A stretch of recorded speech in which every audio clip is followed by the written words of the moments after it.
السلام عليكم ورحمة الله وبركاته. الحمد لله والصلاة والسلام على رسول الله وبعد. عن ابن عباس رضي الله عنهما أنه قال: ما رأيت النبي صلى الله عليه وسلم يتحرى صيام يوم فضله على غيره إلا هذا اليوم يوم عاشوراء، وهذا الشهر يعني شهر رمضان. رواه البخاري. وعن أبي قتادة رضي الله عنه أن رجلا سأل النبي صلى الله عليه وسلم عن صيام يوم عاشوراء فقال: إني أحتسب على الله أن يكفر السنة التي قبله. رواه مسلم. وعن ابن عباس رضي الله عنهما أنه قال: قال رسول الله صلى الله عليه وسلم: لئن بقيت إلى قابل لأصومن التاسع. رواه مسلم أيضا. محترم بھائیوں، اللہ رب العالمین نے ہمیں کچھ مواسم ایسے عطا کیے ہیں جن میں ہم اعمال تو تھوڑے کریں مگر ان پر اللہ رب العالمین ہمیں بے حساب ثواب عطا فرماتے ہیں۔ انہی مواسم میں سے عاشورہ کا ایک موسم بھی ہے جو 10ویں محرم کو کہا جاتا ہے۔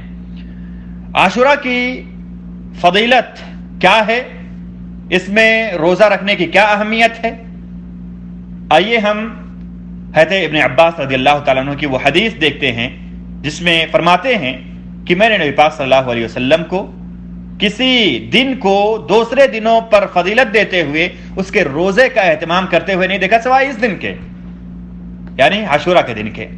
تو اس حدیث سے ہمیں یہ معلوم ہوتا ہے، جو کہ بخاری شریف کی ہے، کہ آپ صلی اللہ علیہ وسلم عاشورہ کے روزے کا خصوصی اہتمام کیا کرتے تھے۔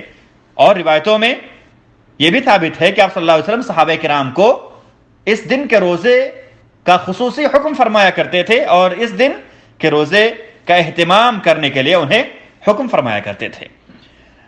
حضرت ابو قتادہ رضی اللہ تعالیٰ عنہ سے ایک روایت مروی ہے، وہ کہتے ہیں کہ ایک شخص نے آ کر کے نبی پاک صلی اللہ علیہ وسلم سے عاشورہ کے روزے کے بارے میں پوچھا، تو آپ صلی اللہ علیہ وسلم نے کہا کہ مجھے اللہ تعالیٰ سے امید ہے کہ اس دن کے روزہ کے بدلے میں اللہ رب العالمین 1 سال کے گناہ جو پچھلے 1 سال ہیں ان کے گناہ اللہ رب العالمین بندے کے معاف فرما دے گا۔ بندے کے 1 سال گزشتہ کے جو گناہ ہیں وہ معاف ہو جائیں گے اس ایک دن کا روزہ رکھنے کی وجہ سے۔ یہ مسلم شریف کی روایت ہے۔ آپ صلی اللہ علیہ وسلم نے یہودیوں کی مخالفت کا طریقہ بتایا اس روزے کے سلسلے میں، کیونکہ یہود بھی عاشورہ کی تعظیم کرتے ہیں، وہ بھی اس دن روزہ رکھتے ہیں۔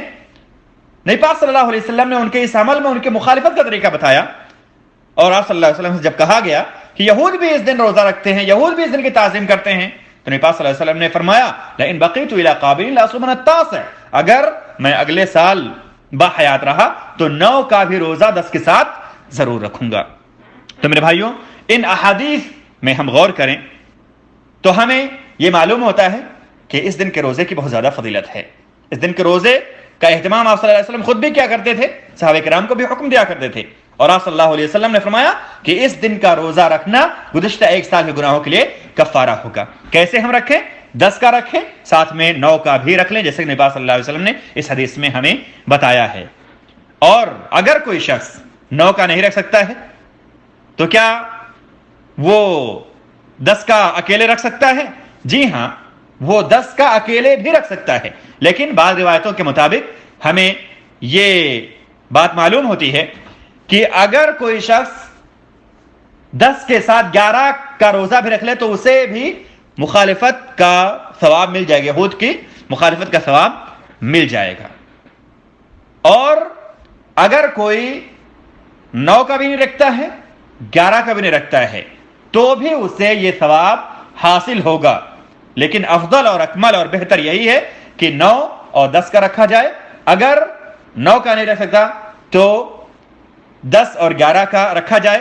اگر کوئی شخص 9، 10، 11 تینوں رکھتا ہے تو یہ بہت ہی بہتر بات ہے، کیونکہ نبی پاک صلی اللہ علیہ وسلم نے اس مہینے کے روزے کے بارے میں فرمایا کہ سب سے بہترین روزے اللہ رب العالمین کے نزدیک رمضان کے بعد ماہ محرم کے روزے ہیں۔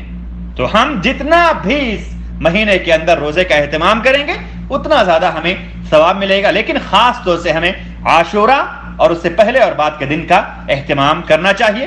میرے بھائیوں، ہم ابھی سعودی عرب میں ہیں۔ آج 8 تاریخ محرم کی، 1442 سال میں آج محرم کی 8 تاریخ ہے، کل جمعہ کا دن ہے، کل تاسوعہ یعنی 9 محرم ہوگا، اور سنیچر کو عاشورہ کا دن ہے یعنی 10 محرم کا دن ہے۔ ہم کل بھی روزہ رکھیں اور پرسوں یعنی سنیچر کو بھی روزہ رکھیں۔ اگر کوئی کل نہیں رکھ سکتا ہے، نہیں رکھ سکا، تو پرسوں اور اتوار کا روزہ یعنی سنیچر اتوار کا روزہ رکھ لے۔ اس سے ایسے شخص کو پورا ثواب حاصل ہو جائے گا، عاشورہ کا بھی اور یہود کی مخالفت کا بھی۔ اور اس مہینے میں ہم جتنا چاہیں روزہ رکھ سکتے ہیں ان دنوں کے علاوہ بھی، لیکن ہم خاص طور سے ان دنوں کا اہتمام کریں اور باقی جتنا اللہ تعالیٰ ہمیں توفیق دے ہم ان دنوں کا روزہ رکھیں۔ اللہ تعالیٰ سے دعا ہے کہ اللہ رب العالمین ہمیں نیک اعمال میں بڑھ چڑھ کر کے حصہ لینے کی توفیق دے، ہم خود بھی نیک اعمال کریں، اپنے دوست و احباب کو بھی نیک اعمال پر ابھاریں۔ اقول قولي هذا واستغفر الله لي ولكم ولسائر المسلمين من كل ذنب فاستغفروه انه هو التواب الغفور۔ السلام عليكم ورحمة الله وبركاته۔